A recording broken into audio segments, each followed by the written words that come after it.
तो कभी ये ख्याल आया है कि ये जो कलयुग चल रहा है कहीं ये पहली बार तो नहीं?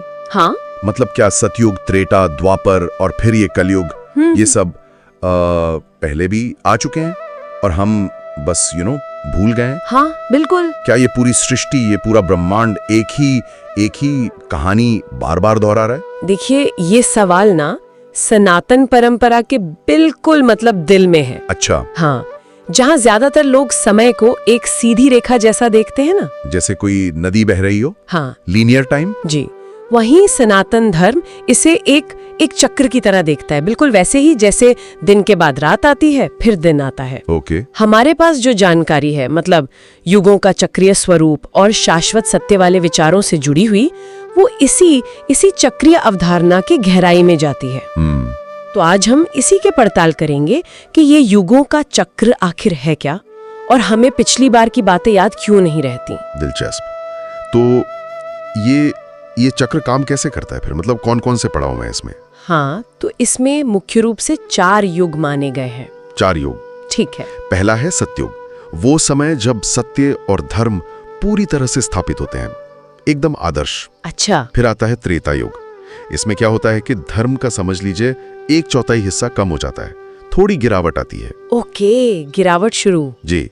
उसके बाद आता है द्वापर युग, जहां सत्य और धर्म आधे रह जाते हैं, मतलब बुराई और बढ़ जाती है। आधा? हाँ, अच्छा खासा मतलब। हाँ बिल्कुल। और फिर अंत में आता है कलयुग, हमारा आजकल का समय। इसमें अधर्म और अज्ञान बहुत बढ़ जाता है और धर्म वो बस नाम मात्र का रह जाता है। और इनकी लंबाई, मतलब ये युग कितने लंबे होते हैं? हाँ, ये भी बड़ा रोचक है। सतयुग सबसे लंबा होता है, करीब 17,28,000 साल। 17 लाख साल, बाप रे। जी। फिर हर अगले युग की अवधि घटती जाती है। त्रेता युग लगभग 12,96,000 साल का, द्वापर युग 8,64,000 साल और कलयुग सबसे छोटा 4,32,000 साल का। 4,32,000, ये भी छोटा तो नहीं है? नहीं, बिल्कुल नहीं, पर बाकियों के मुकाबले छोटा है। तो ये पैटर्न साफ है, अच्छाई से धीरे धीरे गिरावट की ओर। हाँ। और ये चारों युग मिलकर क्या बनते हैं? कोई नाम है इसका? हाँ बिल्कुल, ये चारों युग, सतयुग, त्रेता, द्वापर और कलयुग, इनको मिलाकर एक महायुग बनता है। महायुग? हाँ। ओके। जी, ये एक पूरा चक्र है जो करीब 43,20,000 साल का होता है। 43 लाख साल एक चक्र? हाँ। और सोचिए, ऐसे 1000 महायुग जब बीतते हैं, 1000 महायुग, तब जाकर सृष्टिकर्ता ब्रह्मा का सिर्फ एक दिन पूरा होता है। सिर्फ एक दिन? ये तो कल्पना से भी परे है। मतलब समय का कितना विशाल पैमाना है ये, है ना? ये समय के विशाल, लगभग मतलब अथाह, दोहराए जाने वाले चक्र को दिखाता है। वाकई। पर मेरा सवाल ये है कि क्या ये सिर्फ एक पौराणिक कल्पना है, या हमारे जो प्राचीन ग्रंथ हैं, वेद पुराण वगैरह, उनमें भी इसका कोई ठोस जिक्र मिलता है? नहीं, ये सिर्फ कल्पना नहीं है। वेद, पुराण, महाभारत जैसे हमारे कई महत्वपूर्ण ग्रंथ इस चक्रीय समय और युगों के दोहराव की बात करते हैं, पुष्टि करते हैं। अच्छा। जैसे श्रीमद् भागवत पुराण में तो बहुत साफ लिखा है, एक श्लोक है जिसका भावार्थ है कि अनेकों बार पृथ्वी पर युग बदलते हैं, अनगिनत बार जीव जन्म लेते हैं और फिर भूल जाते हैं। हाँ। भूल जाते हैं। हाँ। और देखे ना, आज कलयुग में हम जो देख रहे हैं, ये बढ़ता हुआ अधर्म, लालच, अहंकार, सत्य की कमी। हाँ बिल्कुल। ये सब शायद पहले के चक्रों की ही एक तरह की पुनरावृत्ति है। संभवतः। और अवतारों का क्या रोल है इसमें? वो भी तो आते हैं ना। बिल्कुल। जब अधर्म बहुत ज्यादा बढ़ जाता है, जब संतुलन बिगड़ने लगता है, तब धर्म की पुनर्स्थापना के लिए, संतुलन वापस लाने के लिए अवतारों का भी आगमन होता है। ये भी इसी चक्र का हिस्सा है। ये तो हुई प्राचीन ग्रंथों की बात।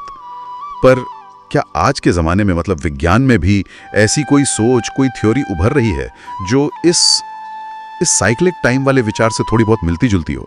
देखिए, ये थोड़ा पेचीदा सवाल है, क्योंकि विज्ञान और अध्यात्म के तरीके अलग हैं। पर हाँ, कुछ वैज्ञानिक विचार हैं जो इस दिशा में सोचने को मजबूर करते हैं। जैसे साइक्लिक यूनिवर्स या चक्रीय ब्रह्मांड के कुछ सिद्धांत हैं। वो ये कल्पना करते हैं कि ब्रह्मांड शायद हमेशा फैलता ही नहीं रहेगा, हो सकता है कभी ये वापस सिकुड़े, बिग क्रंच। हाँ, और फिर से एक नए महाविस्फोट मतलब बिग बैंग से एक नया ब्रह्मांड शुरू हो। तो ये एक तरह का चक्र हुआ ना। हाँ, हुआ तो। इसी तरह क्वांटम फिजिक्स में भी समय की प्रकृति पर बड़े गहरे सवाल उठते हैं कि क्या ये हमेशा एक ही दिशा में बहता है, क्या इसमें मोड़ या दोहराव संभव है। अच्छा। तो ये सीधे तौर पर युगों की पुष्टि तो नहीं करते, पर समय और सृष्टि के चक्रीय होने की संभावना को पूरी तरह से खारिज भी नहीं करते, एक खिड़की खुली रखते हैं। तो अगर हम एक पल के लिए मान लें कि ये चक्र सचमुच दोहराता है, तो वो सबसे बड़ा सवाल फिर से आ जाता है, हमें कुछ याद क्यों नहीं रहता? अगर हम मतलब हमारी आत्मा ने ये सब पहले जिया है, तो उसकी कोई याद, कोई स्मृति क्यों नहीं? हाँ, ये सबसे रहस्यमयी पहलू है शायद। इसका जवाब ना स्मृति के बंधन की अवधारणा में छिपा है। स्मृति का बंधन, ये क्या है? सनातन दर्शन कहता है कि आत्मा तो अमर है, वो नहीं मरती, लेकिन हमारा मन और हमारा ये शरीर ये नश्वर है। ठीक है। तो हर नए जन्म के साथ आत्मा एक नया शरीर और एक नया मन धारण करती है, और इस प्रक्रिया में पिछले जन्मों की, पिछले युगों की जो स्मृतियां हैं, वो कर्म और पुनर्जन्म के चक्र के कारण समझिए कि मिटा दी जाती हैं या बहुत गहरी दब जाती हैं।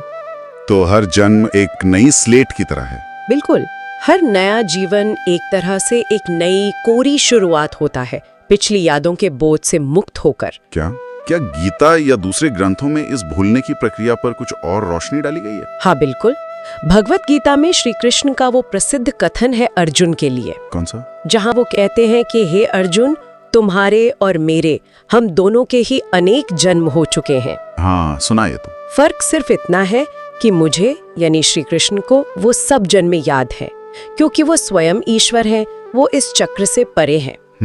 लेकिन तुम यानी अर्जुन, जो एक जीवात्मा हो, तुम्हें अपने पिछले जन्म याद नहीं है। यही वो स्मृति का पर्दा है, वो आवरण है जो हर साधारण जीव पर पड़ा रहता है। अच्छा, तो क्या कभी-कभी जो ये होता है ना, किसी जगह को देखकर या किसी सिचुएशन में ऐसा लगता है कि अरे ये तो पहले भी हुआ है मेरे साथ, वो जो डेजा वू वाली फीलिंग होती है? हाँ, डेजा वू, वो अजीब सा एहसास। हाँ वही। क्या वो शायद इसी भूले हुए चक्र की कोई बहुत ही हल्की सी गूंज हो सकती है, कोई झलक? कौन जाने, ये एक बहुत ही दिलचस्प संभावना है ना? हाँ। हो सकता है वो डेजा वू का अनुभव वाकई पिछले किसी जन्म की या शायद किसी पिछले युग चक्र की ही कोई बहुत धुंधली सी अवचेतन में दबी हुई याद हो, जो किसी वजह से अचानक सतह पर आ जाती हो। कौन कह सकता है? तो अगर पूरी बात को समेटें तो सनातन दृष्टिकोण समय को एक सीधी सड़क नहीं मानता। नहीं, बिल्कुल नहीं, बल्कि एक बहुत बड़े घूमते हुए पहिए की तरह देखता है। जी, एक विशाल चक्र। और हम सब इस पहिए पर सवार हैं और शायद एक ही यात्रा बार बार कर रहे हैं, बस हर नई राइड पर पिछली वाली की यादें मिट जाती हैं। हाँ, मोटे तौर पर यही बात है, और ये हमें ना एक बड़े गहरे विचार के साथ छोड़ जाता है। क्या? यही कि अगर ये चक्र सचमुच दोहराता है, अगर ये सब बार बार होता है, तो हमारे आज के जो छोटे छोटे काम हैं, हमारे फैसले हैं, हाँ, जिनका असर हमें शायद लगता है कि बस इसी जीवन तक है, वो आने वाले अनगिनत चक्रों में, भविष्य की यात्राओं में कैसी प्रतिध्वनि, कैसा असर पैदा कर सकते हैं। सोचने वाली बात है ना? भले ही हमें ये वाला खास जीवन याद न रहे, पर हमारे कर्मों का जो प्रभाव है वो शायद इस चक्रीय यात्रा में कहीं न कहीं, किसी न किसी रूप में बना रहता है। आज हम शास्त्रों में वर्णित कलयुग की जो अवधारणा है उस पर थोड़ी बात करेंगे। हमारे पास जो सामग्री है वो बताती है कि भाई कलयुग क्या है, इसकी निशानियां क्या क्या हैं, और ये युगों के इतने बड़े चक्कर का हिस्सा कैसे है। जी बिल्कुल, और इसमें श्रीमद् भागवत महापुराण, जो एक बहुत महत्वपूर्ण ग्रंथ है, खास तौर पर इसका 12वां स्कंद, तो उसमें काफी विस्तार से ये सब बताया गया है। हाँ, और इसकी शुरुआत ही मतलब सोचने पर मजबूर करती है। जैसे ये ग्रंथ कहता है कि कलयुग में धर्म धीरे धीरे घटेगा, पैसा ही रिश्तों का, सामाजिक स्थिति का, सबका आधार बन जाएगा। सही। झूठ को सच माना जाएगा, जो सत्ता में है वो प्रजा का शोषण करेंगे। ये बातें आज के माहौल को देखकर, जैसे भ्रष्टाचार है, दिखावा है, रिश्तों में खोखलापन सा है, हाँ, धर्म का राजनीतिक इस्तेमाल, ये सब कुछ जाना पहचाना सा लगता है ना? बिल्कुल लगता है। और साथ ही ये भी कहा गया है कि बुद्धिहीन लोग गुरु बनकर ज्ञान बांटेंगे। यहीं पर ये ग्रंथ एक अहम सवाल उठाते हैं, क्या ये सब पहली बार हो रहा है? हाँ, यही सवाल। या ये बस वही चक्र है, वही साइकिल है जिसका वर्णन हजारों साल पहले किया गया था, और अब हम उसे फिर से देख रहे हैं। तो आज की हमारी बातचीत इसी पर है। क्या कलयुग कोई अनोखी घटना है या सिर्फ एक दोहराव?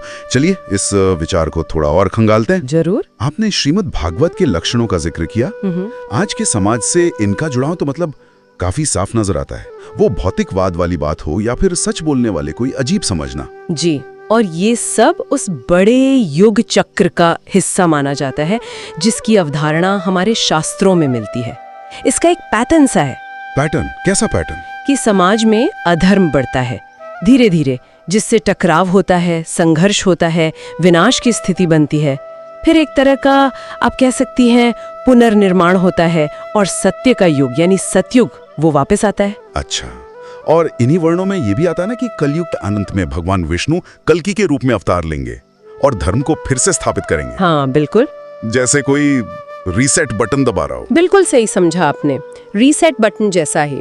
और ये रीसेट वाली बात उस बड़े विचार से जुड़ती है जो इन ग्रंथों में बार बार मिलता है कि ये जो चक्र है ना, ये कोई नया नहीं है। पूरा नया नहीं, ऐसा कहा जाता है कि ये लाखों बार हो चुका है। लाखों बार? ये आंकड़ा ही इतना बड़ा है कि यकीन करना मुश्किल है। हाँ है, लेकिन समय के पैमाने को देखें तो शायद थोड़ा अंदाजा लगे।